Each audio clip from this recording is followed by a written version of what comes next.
We started this because I lost £3,000 on a very pretty little BMW. I bought it for my wife, knowing it needed some work, but it turned out it was an absolute basket case. So after throwing good money after bad, I ended up taking it to We Buy Any Car and selling it for £1,000, which meant a £3,000 loss. So I went to Copart and bought a Caddy van, and we ended up making £500 profit on that Caddy. After the Caddy, we bought this Mazda 3. It needed just a little bit of work to get it back on the road, and today we've got someone coming to collect it, and that will give us a profit of around £1,000. That means we've got about £2,500 to play with, and 1,500 of that is profit. So, with the Mazda gone, let's see what the next car is. We've got Mini Mad on the channel this month, and I've gone and bought myself a Mini Cooper S. It's the R53, so it's the supercharged version. Some people say the better version. But regardless, it needs some work. This is possibly the biggest project I've undertaken on this Trading Up series so far. In fact, there's no doubt about it. This car is a non-runner and it is very broken. But it was a really good price, and I think there is money in these little minis. Good examples are now selling for anywhere between £3,000 and £6,000. But this one is not in good condition. Let's have a look at the car. Let's see why I bought this particular one. And then let's look at what's wrong with it, because on the face of it, it looks like it needs a lot. But I don't think it's that bad, and I definitely think there's some money to be made on this. So let's have a look at the car. The good points, it's a great spec. We've got xenon headlights, they need a bit of a polish. 17-inch bullet alloy wheels. The side skirts from the Aero kit, which is a really nice touch. Carbon style fuel filler cap. We've got some LED lights in the back. Then down here, we've got a stainless steel exhaust. The tailpipe's a little bit wonky, so we might have to adjust those. And let's not forget this color. The black on this car is really nice, and with the clean, it's got a bit of a blue tint to it. The guy I bought this car from said that this color is pretty rare. So let me know in the comments, is this kind of metallic-y, blacky blue color quite sought after? Another great thing with this car is it's already got drilled and grooved discs all round. And while I'm down here, the tires are in really good condition. I mean, these look brand new. We've got Pirellis on the rear. Unfortunately, we've got Gitties on the front. So we've got some budgets, which is a shame, but look, the car was cheap, and we'll come on to that in a moment.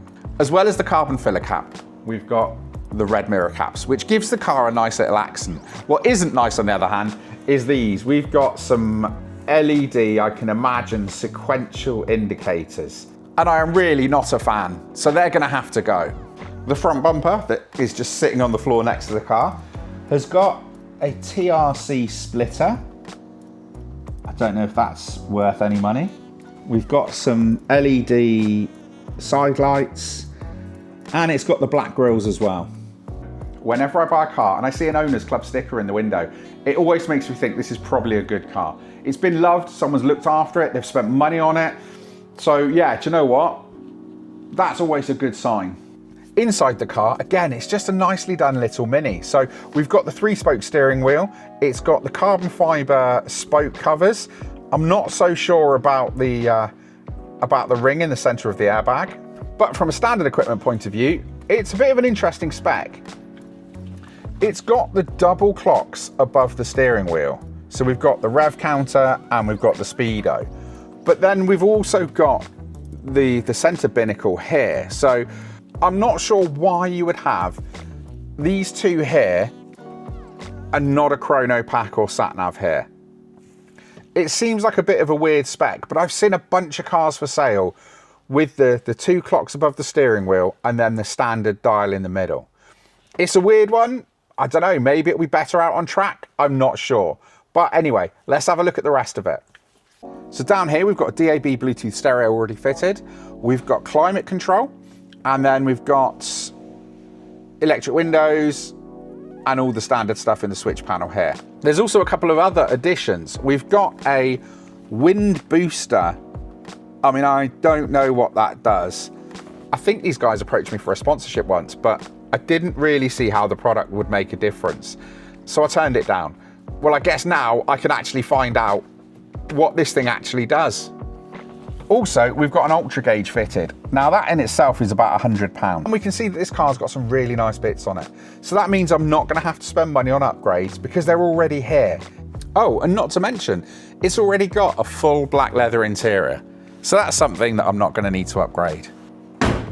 Now, before I tell you the price, there's one last thing we need to look at, and that is under the engine, because we've got some modifications there as well, which again are some really expensive parts. Okay, it's gonna need some new bonnet struts. But under here, we've got some green Go Faster HT leads. I don't know if they make much of a difference, but anyway, look, at least they've been changed. That's always a bonus. Then looking down here, we've got these red braces that come off an R52 convertible. They give some extra strengthening to the front end. So again, these cost about £50 secondhand. So again, more money I don't need to spend. But also, there's some other good stuff. We've got an induction kit. They're about £200, and hopefully that'll give us some really nice supercharger noises. Then I think the last thing that is good under the bonnet is we've got this carbon fiber strut brace. Now I had a look online, they're about £180. So like I said, someone has really loved this car. This was someone's pride and joy, and they've spent all the money on all the upgrades. So if we can get this running, we've already got a great spec Mini that we don't need to spend money on upgrading. Now looking back at the engine, you've probably realized what the issue is. So yeah, the fact that there's no front bumper on the car, oh, and the supercharger is sitting on the floor next to it, is a bit of a giveaway. Yep, you guessed it, the supercharger has failed. It developed a nasty noise, it went into a garage, and it was diagnosed as a faulty supercharger. So it means the charger's gonna need replacing.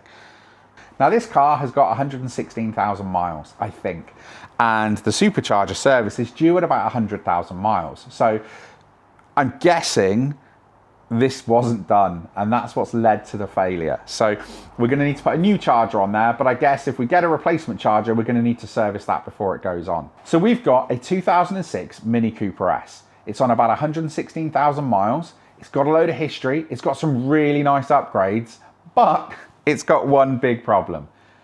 So what did we pay for this? So for this Mini, we paid £700. I must be mad, right? Well, let's have a look at the facts. So it was for sale on Facebook Marketplace. It was local. So transport costs were about £20. So again, £20 to get this car back into the workshop. Now I want to get this project completed, all wrapped up, ready to go out the door for no more than £1,500. And if we can make this a really nice example, and we can get, let's say, £3,500 for it, then actually we've got £2,000 profit on this Mini. Add that to the £1,500 profit already, we've got £3.5 grand in the bank, plus that £1,000 as well. So we've got £4,500. That's not bad from trading up 3 cars, is it? But we've got to do the work, so let's not get excited and let's have a look at what we're going to do. Now, it's not just a case of buying a £250 supercharger, second-hand off Facebook Marketplace, slapping it on and sending it out the door. We're going to have to do this right, and so that means that we're going to need to spend some money. What do we need? This is a facelift car, so we need the Teflon-coated supercharger, and they're about £250 on Facebook Marketplace. As well as that, we're going to need to service the charger and replace the water pump that's here. So the service kit for this is about £140. Then, while we're servicing the new supercharger, at the other end, we've got the pulley. If we fit a smaller pulley, this will make this Mini faster. And it seems like an upgrade that you should do if you're servicing your supercharger. Or, if you're fitting a smaller pulley, you should service your supercharger. They kind of go hand in hand. So with it all apart, it would be criminal not to swap this pulley out. The pulley kit, again, is about £170. As well as replacing the supercharger, there's a couple of other bits that were damaged on this car as well. So when it was listed, it said it needed a new radiator because it was leaking, and it also needs a new AC condenser. So again, the front clip with all of that on is about £60 from a mini breaker. So not a lot of money, but it's starting to add up. Then, as well as replacing the supercharger, if we look at the alternator, I'm guessing this got damaged when they took it off. We've got a bolt that's inside there. This is all broken up. I mean, what on earth happened here? So again, let's say 50 quid for a replacement alternator. And then we're looking at 250 pounds for the supercharger. That's already in the region of 350 pounds. We've got 3 different pots of parts to look at. Repair parts, service parts, and of course, upgrade parts. That's 820 pounds. And I'm sure there's going to be some other bits. Plus the 720 pound purchase price means that we're looking at being into this project as it stands for 1,540 pounds. So without anything unforeseen, we're already looking at blowing the budget. So if that's the case, I think there is only one sensible option for this car. Let me introduce you to Lovelong. I bought another Mini, guys. Yeah, I know. We're trying to keep the budget down on this, so I thought the best way to save money and possibly even get some car parts for free is to buy a complete donor vehicle. Now, this was £500 for this R52 with a blown head gasket. When I bought it, it had a couple of weeks MOT left on it, but it was never going to go through another one, even with the head gasket done. I've had it in the barn a little while, and I've just been looking for the right thing to do with it. We're going to give up its parts so our little R53 can live again. This is an 07, so it's a facelift car, so it's got lots of really nice bits on it. But more importantly, it's got the facelift Teflon coated supercharger that we want for the R53. It's got the complete rad pack. So we've got the AC condenser, which I was told was damaged on the other one. It's got a radiator, which the other one leaks. So we can just swap this whole front panel over, and that gives us the bits to sort those problems. Now, normally, a complete rad pack would be about 50, 60 pounds from a breaker, from what I've seen on Facebook. And I'd have to go and get it. So it's 50 or 60 pounds that we don't have to spend because we've already got it. That takes us down to, it owes us 450. Then the supercharger. Down here, behind all this, we've got a good supercharger. And those Teflon chargers sell for about 250 pounds. So let's be conservative and call it 200. Well, we've got 250 pounds worth of parts just there on a car that cost us 500 pounds. So all we've got to do is sell 250 pounds worth of parts off this car and we've broken even. But this has got the BKL gearbox in it, the gearbox with the factory diff. So that in itself is probably worth another 150, 200 pounds. Then we've got the body panels. We've got a set of crown wheels. Again, they're not really worth much. The tires, they've got a couple of legal budget tires on them, but nothing special. The rear lights are a little bit cloudy, but they'll polish up nicely. So maybe we got 20, 30 pounds worth of rear lights. I had to replace them on my red R53, so I'm guessing other people have to too. So maybe we'll get some money there. We've also got the indicators because the 53 has got those horrible LED cross style indicators. So down here, again, we've got the side badges with the white indicators. So that's saving us another 25 pounds. Oh, and we've got the roof as well. The roof is in really good condition. So again, I don't know what we'll get for a complete roof, 100, 150 pounds maybe. And then of course we can weigh it in. So when we look at it, we've got lots of parts on this car, and then there's doors and wings and the bonnet and the headlights. I mean, the headlights are what, 125 pounds. So guys, I think there's really good money in this car, which would mean that the parts that we need to get the R53 back together have not cost us a penny. Well, I guess this is the end for Lovelong. I'm sorry we didn't get to put you back on the road, but parts of you will live on to make other Minis live a long and wonderful life. But enough of that, let's start taking this apart, and then we can get these bits back over to the workshop. With a boot full of bits, we're back at the workshop. With the Mini up on the ramp, we can see that this is where we're going to be working today. For some reason, this air conditioning condenser is still on, even though it's damaged, so that's going to need to come off. Now, the good thing with this car is it's already stripped down, so it means that we don't really have much to do. We stripped all the bits off of Lovelong, so we know exactly what we got to do. And looking at this, we've got this whole area to work in front of us, but we've got to get this AC condenser out of the way. Now, it is damaged, so there's no gas in the system, so we can just take that off. Then we need to remove the tensioner, which is just hiding behind here.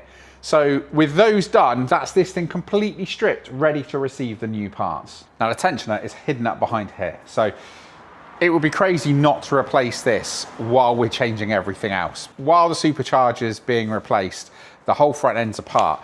This is a perfect time to do that because these tensioners can start to rattle. And these rattly tensioners can almost sound like your chains have gone. So let's get that done. We know we're good and we don't have to worry about it in the future. Now this whole thing comes complete. Now the tensioner is locked out, so it means that we don't have to compress it. So we can fit it in place, pull the pin out, this pops down, and that's it, the belt is tensioned. But that was about 50 quid off eBay. Yeah, I'm in Roger's workshop, but that is not Roger. No, behind me we've got Sam working away because Roger is ill today.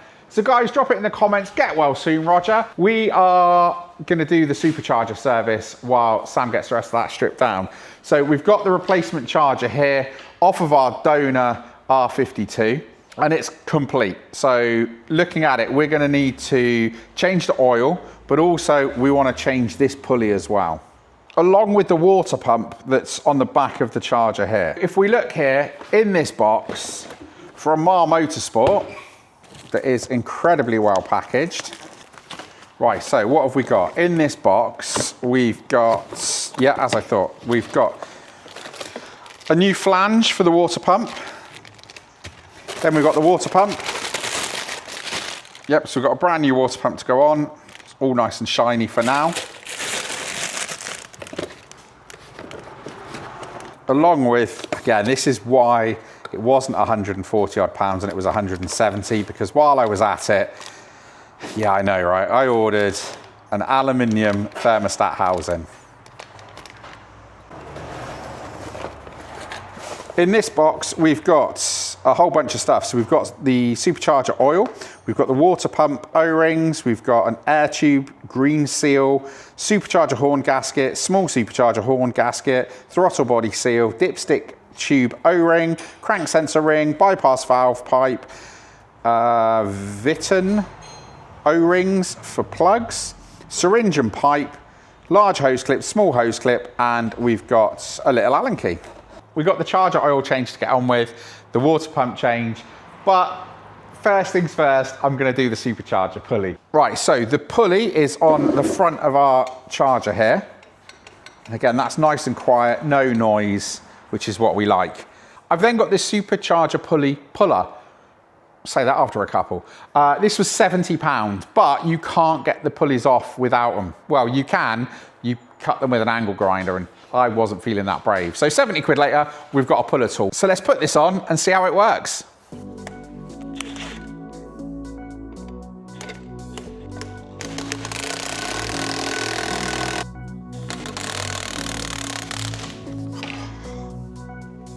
And there we go, one pulley removed. I mean, actually, that was pretty straightforward. I don't know what I was so worried about. But anyway, with that off, £70 well spent.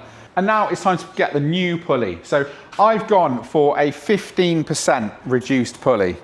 So I've chosen that because I wanted a good mix of performance and reliability. Right, now the new pulley looks like it's a two-piece pulley. So I've never done one of these before, so I'm kind of winging it with what looks right and YouTube tutorials. So with the pulley in two bits, we've got this, which is like, it's tapered fit, so it slides in. Now I've been reliably informed that you cannot use lube, you need to go in dry. You've got to get it on square. Do you tap it on or? All right, Sam just sent it home. Okay, so, yeah, there you go. So let's get this on, tightened up, and then we can do the oil change, and we're almost ready to get this thing back on. Now we need to change the oil. There's two chambers that need the oil replacing, and conveniently, Mar Motorsport have sent some instructions. So please note that we need 140 to 145 millilitres of oil to be applied to the pulley chamber. 40 to 45 millilitres of oil to be applied to the water pump chamber. I mean, what do? We take the plugs out, tip it upside down, and yeah, I mean, how else are you gonna do it? Let's have a look. And with all the old oil out, it's just time to fill it up with the syringe. So the syringes are only about 60 mil. So you've got to do this a couple of times for the front. And then the same again for the back. Empty it out, fill it up with new oil, and then we refit the new water pump, and that's it. Okay, so where are we? Right, I've got the new fluids in the charger, new water pump on, new pulley on. Bench is looking like a bomb's gone off. We do, however, need to replace the condenser line. We've got to replace this AC line here. That looks pretty fresh, so I'm wondering if they damaged that when they took this apart. But also, there's a bit of a dodgy split in the wire here, which with a bit of tape on it might work, but we're probably better off getting that off of Lovelong, that off of Lovelong, and then we'll see which condenser is best. I mean, maybe it wasn't a condenser problem, maybe it was in fact a compressor and I just read it wrong. But yeah, I'm gonna need to head back to the barn. I need to take the trusty 6mm Allen key, and I might get some lunch on the way as well. What do you think, Sam? Domino's? Yeah, sounds good. All right, Domino's it is. Back at the barn, I've just had a text off Sam. He's broken a pipe. It's a plastic pipe and I guess it got brittle. Normally that would bring this project to a halt, but because we've got the donor, it means we've got a spare pipe. I don't know how much that would cost, but do you know what? That's priceless to be able to just carry on with this build without having to stop. While we're here, we need to take off the, okay, I need to pop this off because it's this pipe here that's damaged on the new car. So we've got a compressor, the wire's not damaged, and yeah, that all looks good. Right, it's been an hour and I'm back at the workshop with pizza. So let's see how much Sam has got done in our absence. Okay, you can see by the look on my face, the answer is quite a lot. So, I mean, I should be getting a pizza out of the car, but guys, take a look at this. I mean, wow. Get a look at that. After a quick break for lunch, it's time to fit this pipe that we took off our donor car. And look, I mean, look, I can't get my words out. This thing is almost back together. So the supercharger is bolted on through, I guess, here, up here, there, goes all the way through there into the block. And I mean, it looks really, really scary, but actually with the front end off, it is pretty straightforward. And with the charger back on, it's just a case of putting everything back on. So we've got to put the intercooler on. We're using the snout boots off of the donor because the ones that came with this car were split. We've got our donor front panel on, and then we're almost ready.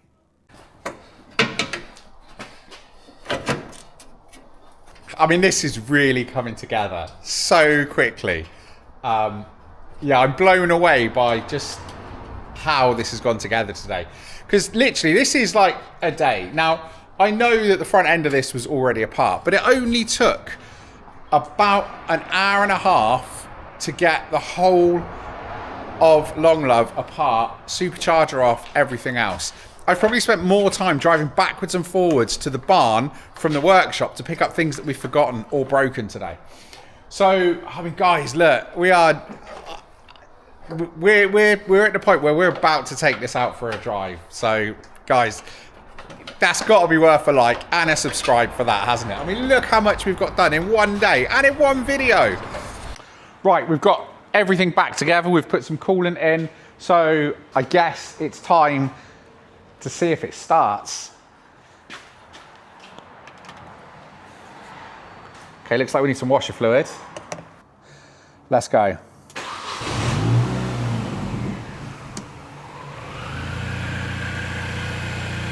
It's alive! Come on! Yes, guys, what a day. So we got to get the front end on and then we can get it off the ramp and out the workshop.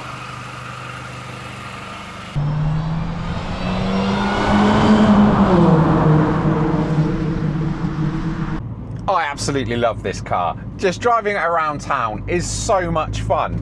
It feels like you're going a lot faster than you actually are. It's the perfect little town car to put a smile on your face on the way to work.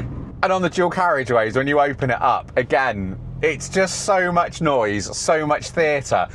And it's still not actually going that fast, but it feels like a go-kart. This thing is amazing.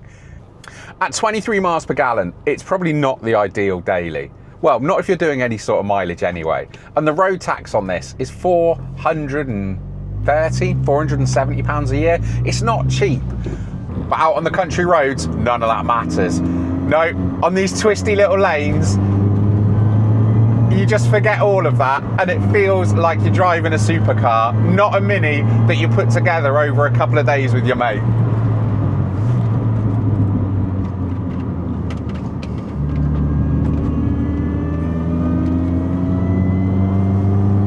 We've got the supercharger whining because it's got that smaller pulley.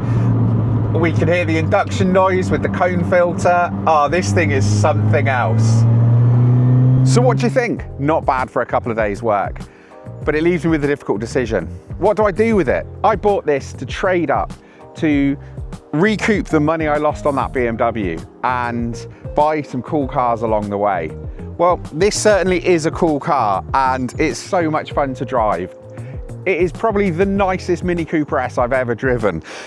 It's in a great colour. It's just had the supercharger service done. We've put a reduced pulley on it. I'm about to take it into the barn to do an oil and filter. I'm going to put a new fuel filter in as well, along with a new thermostat. So this is completely gone through. It's a really well sorted little Mini. The leather interior is in fantastic condition and it's got a bunch of tasteful mods. So I genuinely believe this is right up there in terms of value. I need to put a centre cap on it and a couple of other bits and pieces, but really this car is ready to go out the door. And I honestly think this car is worth a good £3,500. So how much has it cost us? Well, everything all together and the full cost of that donor car, we currently stand at £1,720 into this Mini project, which I think you'll agree, guys, is a cracking result. So if we can just sell a couple of £100 worth off that donor Mini, and we're in this for £1,500, we've potentially got a £2,000 profit. And that goes on top of our £1,500 profit. So we've got £3,500 and our initial £1,000. So what could we do with £4,500? Or do I keep it? Yep, do we take the £1,000 left over and start this all over again? I don't know, I feel like I'm doing you dirty if I do that, guys, but this car is amazing. Let me know in the comments, what should I do? What do you want to see? Should I keep this perfect spec Mini Cooper S, or should I sell it on, make a profit and buy something else?